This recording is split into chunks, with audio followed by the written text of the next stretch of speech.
Hi.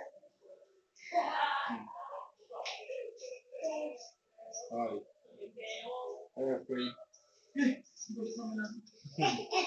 Pinapakita po siya sa akin. Ha? Tinanong ko po is, ano yung gusto niya is, gusto niya po pala maging game developer. Really? I want to be a game developer. Okay, what type of game?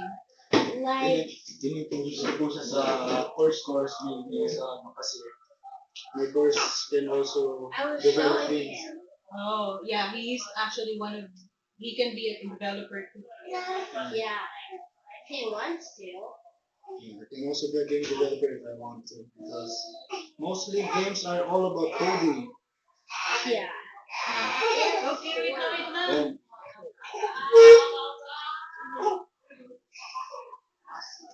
masabi ko nga pa sa inyo, kung gusto mo maging game developer, person mo yung tulad na course ko na electronics and communication engineering. Kaya pinupush na namin siya mag-engineer eh. Sabi mo, mag-engineer ka so that you can earn money for your games. Oh, madami. Here. Pero at least po, alam nyo na agad interested siya sa isang bagay, tapos ginagawa na. Nagko-code siya eh. Marunong siya mag-code. Kaya nga po. Oo, kung paano yan. Nagulat ako na pinaglalang isa yung coding. Tapos yung website mo na pinakita niya sa akin, Let's go to get some snacks. ginagawa ng Here. Lang. codes ng games. Hindi ko pa na-encounter, hindi ko pa nakita sa kanya. Tapos siya ginagawa niya na. Oo, siya nagagawa niya. Marunong siya Galing. mag-code eh. Gusto ko nga isalo sa ano yun, yung mga bootcamps ng coding. Oo, pwede po yun. May mga bootcamp para sa mga bata. Kasi, Pero sabi, uy, Ali, no. That might fall, get. Go away. once po na makita siya doon, na makita yung talent niya, pwede po siyang kunin doon na full-time na iti-train siya. Tapos once na makuha na niya yung requirements ng mismo niya, ilalagay siya sa company niya. Ganun nga eh. Mabilis na lang makalat. Kaya nga yung ano niya, araw niya, di ba kung school na siya? So, study lang lahat siya. Minsan nga may mga lessons pa siya na hindi ko alam. So, how would you answer that? Mama, that's easy. Ganun. So, kaya nagsusubo siya. Kaya, kahit high school siya, parang mas advanced pa rin siya kasi sa ito. Kasi, the way din niya, Galing. kaya niya mag-aral kahit mag-isa lang siya. Galing nga. Sabi ko, kalimutan mo itong butang to. Imagine niyo po yung sinasabi niyo po nung nakaraan. Late siya nagsalita, pero yung pag-develop niya ng pag-aaral. Actually, the reason bakit late siya nagsalita, kasi tinatagalog namin siya noong una. Oh, Pero nung tinry namin siya mag-Englishin, parang sinabi niya, now we're talking. English pa lang bet niya. Kaya hindi siya masyadong sumasagot kasi Tagalog kami ng Suggest ko na lang. Magsalita ka na, ganyan, madali lang yan. You say hello first, ganyan. Hindi niya kami napansin, parang gusto niya pure English kami. Kaya siya nagkaroon ng latency sa delayed speech niya kasi nga, dahil hindi niya kami maintindihan sa Tagalog. Meron na nag-English, dire-diretso na. siguro po nung expect ko ka na, diba, how the English, yung lang ganito mo, nahilig ko lang is English po ba? Tinry namin sa English, doon pa siya sumagot. Kasi simula na nag-i-English ako sa pero kami din hindi nag-Tagalog. Kaya tinuturuan pa rin namin sa Tagalog. It's just that, maliliit pa naman. Konting words ka lang. Kaya, okay yun yung at least familiar sila sa mother tongue.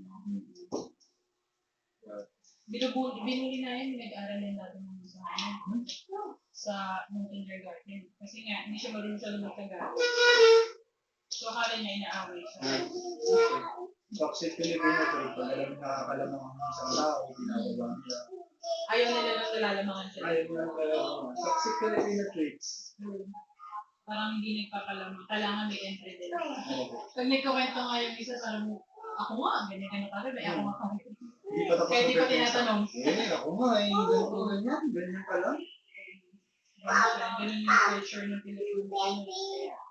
Hindi makuha ng Pinoy yung okay, time mo yan, may time din naman ako para ako naman.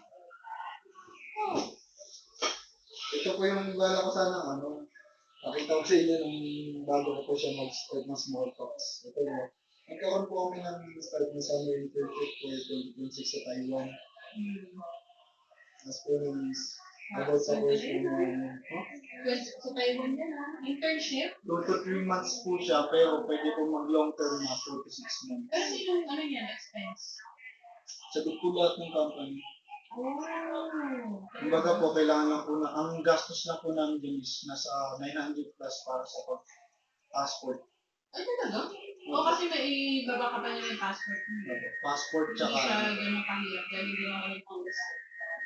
passport and yung kompleto na po nga ako, passport na lang po. Kasi meron namin dyan na birth certificate, tapos meron na valid ID.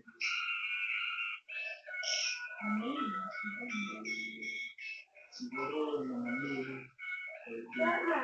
Start na po mga June. Ayan na ito.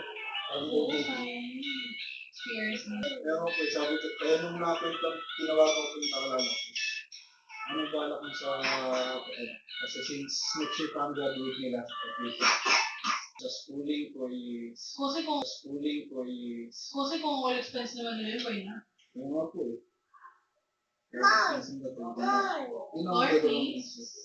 80?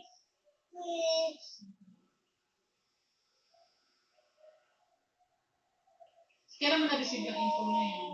Ganyan na lang po. It's a paid, nakalagay po, it's a paid program that provides a monthly stipend. May sweldo po kasi talaga, may sweldo. Parang allowance somehow. Kasi pag sinabi expect mo kung sweldo, dapat yung rate na. May sahod dito. Pero siguro may allowance. Provides a monthly stipend, free on-campus accommodation. Sorry kasi medyo Sure. stipend. Ay, stipend. Sorry. Stipend. Okay lang po yun. Minsan po may mga hindi pa po familiar. Okay. At least nakulit mo po. Kira. Ngayon ko lang po na-compare yung word natin. Stipend yan yung money na binibigay niya. Kasi tapos pinapaan. Para di na magkakamali sa ibang click. Stipend pag narinig ka, stipend. And where pa rin. Oo, kaya lang po naman dyan. Ang dami talaga kung hindi natin na blessings. Kasi dyan hindi kami nabubuhay. Dapat mo, wala ka kami pambayad talaga ng ano. Ewan ko. Dahil, parang ano lang, parang it's a matter of lang din. Parang God's timing lang lang. Hindi naman sila bumibigay sa'yo ng mga blessings. Hindi mo naman talaga need pa. Hintayin mo po na ano. Hindi naman yung promise ng Lord eh. Ibibigay niya yung needs mo. Hindi naman sinabing once, pero yung needs mo. Needs mo. Kapag alam mo na kailangan mo na talaga. He is always perfect. Always perfect. Parang when it comes to timing, siya yung may perfect timing. Kumbaga, para sa boss mo na ayaw niya na binibigyan ka lang ng binibigyan. Gusto niya Alam niya na pag nasa bulo ka na, ha? Gusto pa sa simbahan. Yung mga nagpagagawin sa amin. Bago po kami. So, bago study lang kami nakalala na asawa ko sa office. Ang dami ko po naging organization sa simbahan. Tapos nag-sa-standing po. Ito na yung feedback niya sa akin sa pag-release ko sa kanya ng ilang years. Kasi ano po yun, nag-try ko ako ng install church na gusto ko muntik na po. Ay, nabaptize po ako pala actually sa celebration ng August 16 after ng birthday ko.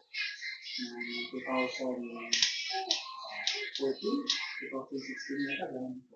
So, may question ako. It's very important kasi this is one of the most important na natin for the Lord. Parang, when you said that na nasa sa Christian church one time, did you accept Jesus as your Lord and Savior? Yun lang yung way na pag-go heaven. Actually, yun po yung ano. Gusto ko na talagang mag-Christian yun. Kaso pinayagan ng mga magulang ko. Kasi siyempre, Ganyan din yung parents ko. yung mga tauhan po doon, may mga kasama ko doon, mga Christian. Hindi naman natin pilit magpabaptize. Kasi choice mo naman. Kasi, hanggang sa yung Yung baptize yun yung gawin ng water. kapag tanggap mo si God, pwede ka magpabaptize. Sabi mo yung bibigyan ang yun. Sabi ko na gusto kong sabihin ng Hindi nalaman ng parents ko, nag-update ako. Sabi nila, huwag na bumagawa.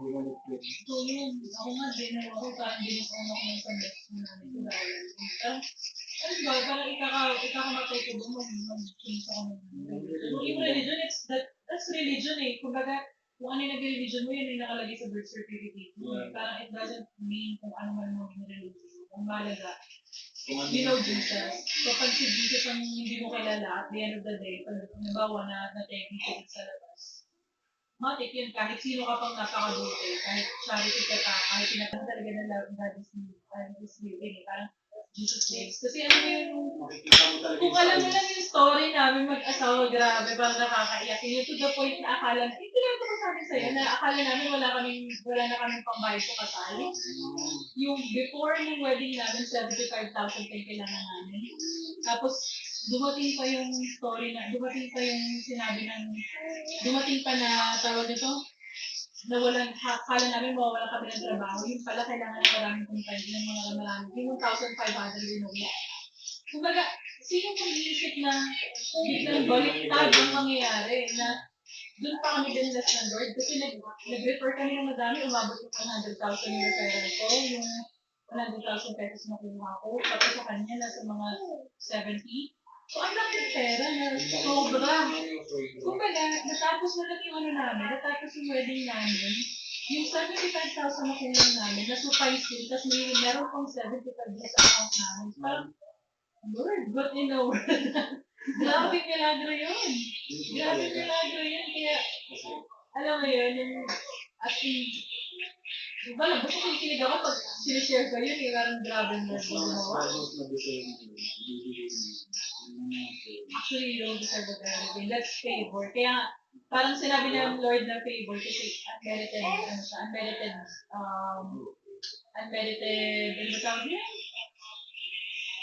Unmerited, basta something na sikat yung araw sa mga masasama at saka mga mabubuti, di ba? Oo, di ba? Oo.